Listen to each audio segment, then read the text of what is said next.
to pronunciation workshop. Today I will tell you about the murder in the Rue Morgue by Edgar Allan Poe, Part 2. Let's start.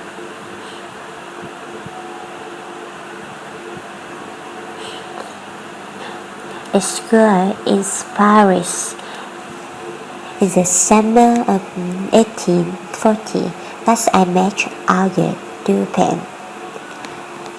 Dupin was extremely interesting young man with the ability for someone. He seemed to look right through a person and uncover their deepest thoughts. Sometimes Dupin seemed to be not one, but two people, one who coolly put things together and another who just coolly took them apart. One morning, in the heat of the summer, Dupin showed me once again his special mental power. We read in the newspaper about a terrible killing. An old woman and her daughter living alone in a house in the Rue Morgue had been killed in the middle of the night. The story in the paper went: Paris, July 7, 1840. Early this morning, cries of terror was heard in the western part of the city. They reportedly came from a house on the Rue Morgue, in which the only occupant was a Mrs. Laspengier and her daughter Camille. Several neighbors and a policeman ran to the house. By the time they reached the cries had stopped. They forced the door open. As they entered, they heard two voices, apparently from above. The group searched but found nothing until the fourth floor. There they came to a door, locked from inside. Quickly, they forced it open. Before them were bloody horror scenes. The rooms were in total disorder. Broken chairs and tables and the metal pulled from the bed. Blood gushers everywhere. On the walls, the floor, the bed. A sharp knife lay on the floor in a pool of blood. In front of the fireplace was a clump of long gray hair, also bloody. It seemed to have been brought straight around her head. On the floor was 4 pieces of gold and earrings, several silver objects, and 2 bags containing a large amount of money in gold. Clothes had been thrown around the room. A locked box was found left open, which was a few old letters and paper inside. There was no one there, but when the group inspected the fireplace, they discovered another horror. A still warm body had been forced up to the chimney. It was the old woman's daughter. There was blood on the face and dark, deep finger marks on the neck, suggesting a thrilling. After searching the house thoroughly, the group went to the outside. They found the body of the old woman behind the building.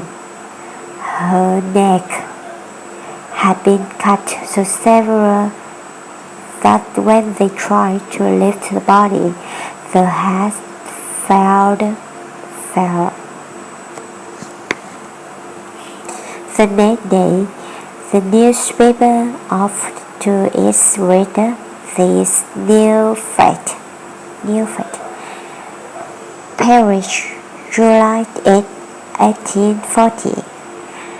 The police have questioned many people about the vicious murder in the old house on the Rue Morgue, but none of the answers reveal the identity of the killers. Pauline Dubois, a washwoman, says she had known both of victims for more than 3 years and washed their clothes. She says the two seemed to love each other dearly. They always paid her well. She did not know where their money came from, she says.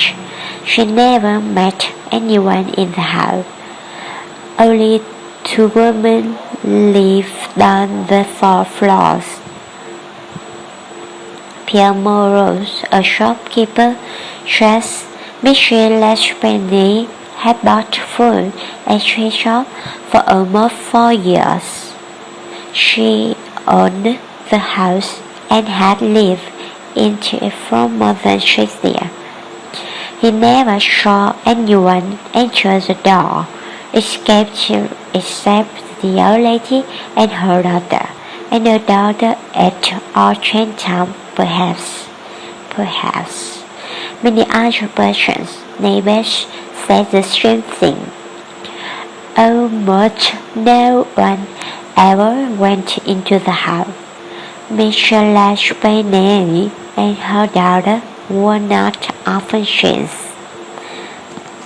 Banker Julius Miner said that Mr. Lachapelle had put money in his bank, beginning a year before. 3 days before the killings, she withdrew a large amount in gold. A man from the bank carried it to her for her. Edgar Allan, a policeman, said that he was with the group that first entered the house. While he was going up the stairs, he heard 2 voices, one low and short, and one high and very strange. The voice of someone who was surely not French, the voice of a foreigner, maybe Spanish. It was not a woman's voice, he says, although he could not understand what it said. But the other voice said sharply in French, "My God, my God." A further graduate who is Spanish and lives at the Rue Morgue says he entered the house but did not go up to the stair. Nervous man, his word afraid me mind, he heard the voice. He believes the high voice was not that of Frenchman. Perhaps it was English, but he said he doesn't understand English, so he's not sure. But an Englishman who has lived in Paris for 2 years also entered the house. He says the low voice was a Frenchman, he was sure, because he has it in French, "My God." The high voice was very loud, he says. He is sure it was not an Englishman, not the voice of a Frenchman. It seemed to be that of an alien, a language he does not understand. He says this might have been a woman's voice. Mr. Alberto Montagni, an Italian, was passing the house at the tram to Christ. He stressed the crime laughed for about 2 minutes. Montagni, who speaks Japanese but not French, said that he also heard 2 voices. He thought both voices were French, but he could not understand any words of the words spoken. All who went to the house agreed that the door to the room on the 4th floor were locked from the inside. It was quiet. They saw no one. The windows were closed and locked from the inside.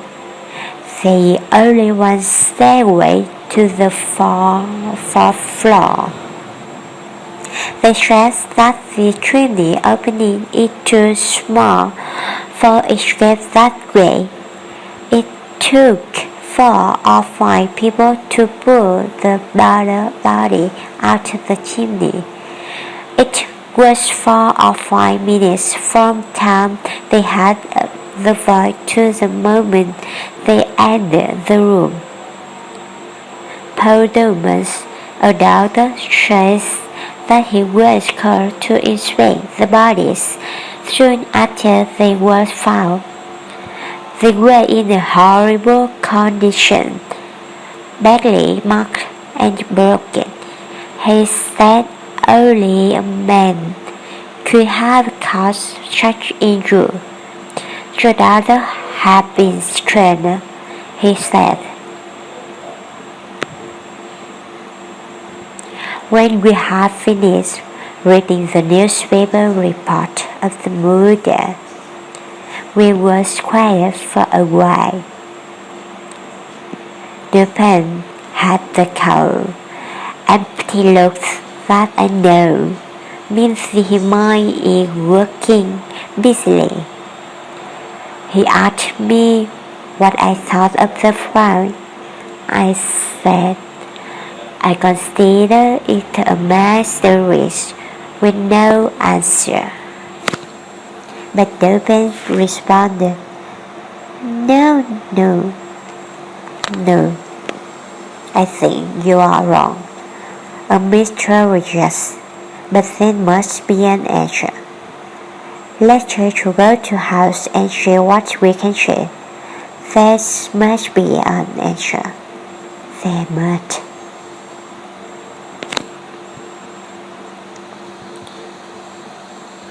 Then it's finally up the part 2 about the murder in the Rue Morgue by Edgar Allan Poe. Thank you for listening, and I'll see you in part 3 of this story. Bye bye.